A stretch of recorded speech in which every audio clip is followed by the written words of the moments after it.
Bismillahirrahmanirrahim. Pemirsa TV One yang kami doakan mudah-mudahan senantiasa berada dalam keberkahan dan kemudahan dalam kehidupan di dunia ini. Kita masih melanjutkan kajian kita tentang 7 gerigi kunci jannah sebagaimana disebutkan oleh Wahab bin Munabbih, bahwa gerigi yang kedua yang hendaknya kita hadirkan dalam kunci la ilaha illallah untuk memasuki surganya Allah Subhanahu wa taala itu adalah yang kedua al-yakin. Yaitu kedua adalah al-yakin, yaitu keyakinan. Bagaimana kemudian iman kita kepada Allah Subhanahu wa taala itu tidak boleh ada keraguan sedikit pun. Allah katakan innamal mu'minuna alladzina amanu summa lam yartabu. Ya. Bahwa orang-orang beriman itu adalah orang-orang yang beriman kepada Allah dan kepada Rasulnya, dan dia tidak ragu sama sekali, tidak ada syak dalam dirinya, dia betul-betul yakin. Karena itu sampaikanlah kalimat la ilaha illallah itu dengan betul-betul penuh keyakinan yang mendalam kepada Allah Subhanahu wa taala. Bahkan ketika kita membaca Al-Quranul Karim, Allah katakan zalikal kitabu la raiba fihi hudan lil muttaqin. Kitab Al-Quran itu tidak ada keraguan di dalamnya. Sebagai apa? Sebagai petunjuk bagi orang-orang bertakwa. Jangan pernah ragu sedikit pun, sedetik pun tentang kebenaran agama ini. Jangan pernah meragukan sedikit pun tentang kasihnya Allah Subhanahu wa taala. Jangan pernah meragukan sedikit pun tentang kasih sayang dan rahmatnya Allah Subhanahu wa taala. Karena itu kemudian keyakinan al-yakin ya adalah satu target dalam kehidupan ini, ya, agar kemudian manusia mampu menambahkan gerigi yang kedua dalam kunci menuju jannahnya. Apa gerigi yang ketiga yang dapat dia penuhi dalam gerigi kunci tersebut? Yaitu yang disebut sebagai al-ikhlas, ya, al-ikhlas.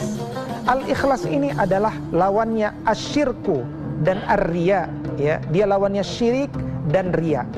Ya, ketika kita betul-betul mengimani kepada Allah Subhanahu wa taala, maka sejatinya kita menjauhkan diri kita kepada apapun selain Allah Subhanahu wa taala.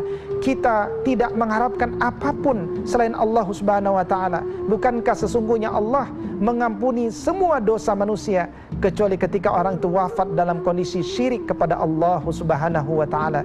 Karena itu jangan pernah gadaikan iman kita dengan sesuatu yang sedikit.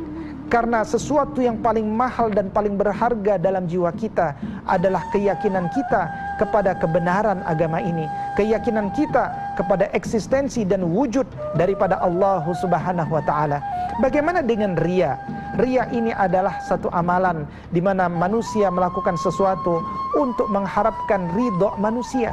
Ketika manusia mengharapkan sesuatu dari manusia, maka pada saat itu dia telah menomorduakan Allah. Allah tidak ingin dinomorduakan, bahkan disamakan saja dengan makhluknya, Allah menolak. Karena itu tidak pantas manusia untuk mengharapkan ridho manusia. Ridho Allah Subhanahu wa taala menjadi satu hal yang paling kita rindukan bersama. Ya, kata Fudail bin Iyad, kalau engkau hendak melakukan satu kebaikan, tapi kemudian engkau meninggalkan karena manusia, justru engkau telah melakukan kesyirikan itu sendiri. Justru apa yang kita lakukan ketika kita hendak melakukan dan kita khawatir disebut riya, berlindung kepada Allah. Berlindung kepada Allah, ya, bacalah ta'awuz, luruskan niat, lanjutkan. Jangan pernah hentikan perbuatan baik karena khawatir disebut riya.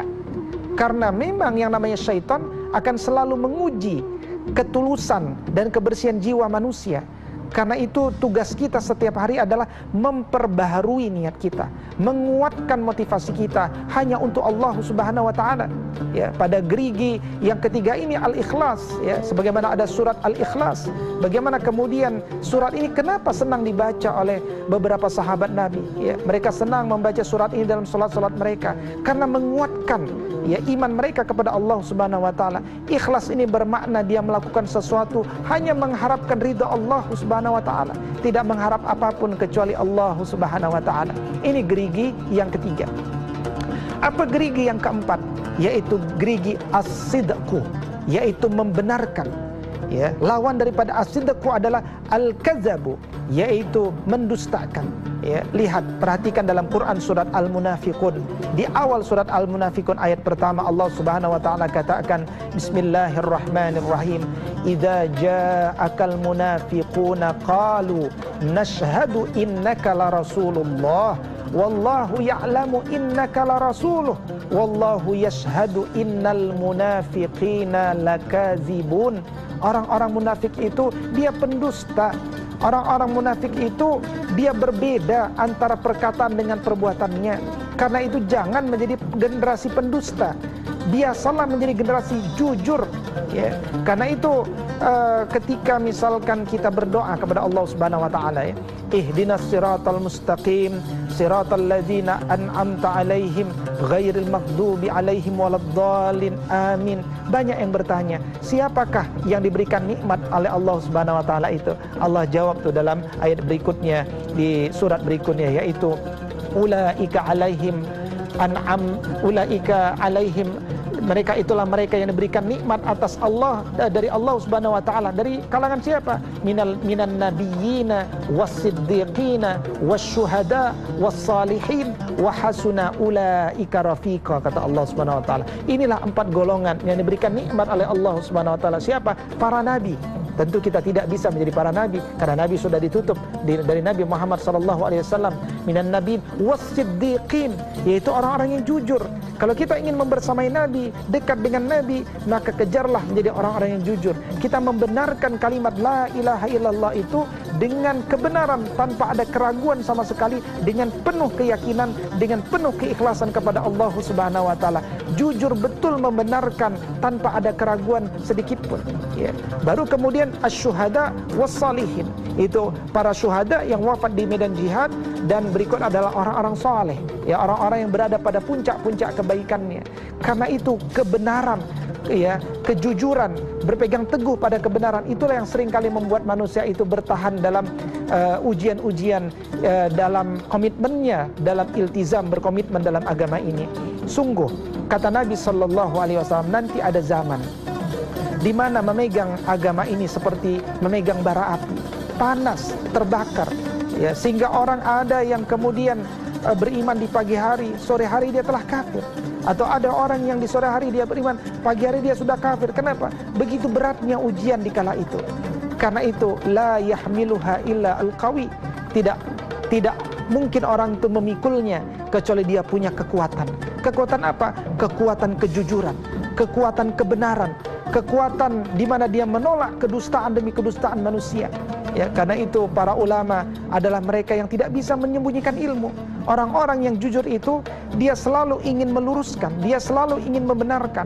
Dia tidak mengharapkan apapun dari manusia, sebagaimana dia tidak mengharapkan pujian. Dia juga tidak mengharapkan, dia tidak takut kepada apapun kepada manusia.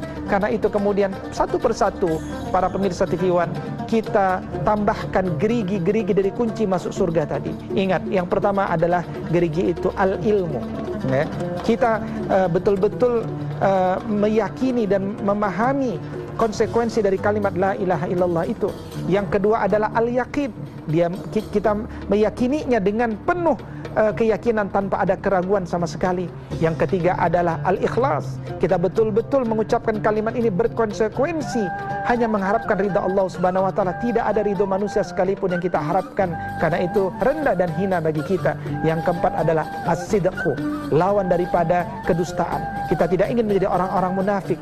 Orang-orang bertakwa adalah orang-orang yang mulia. Orang-orang bertakwa adalah orang-orang yang dibanggakan oleh Allah Subhanahu wa taala. Sementara orang-orang munafik, dia akan berada fi darki asfalas safilin, dia berada di tempat yang paling terhina dari nerakanya Allah Subhanahu wa taala. Karena itu kita berlindung kepada Allah dari orang-orang yang memiliki sifat kemunafikan.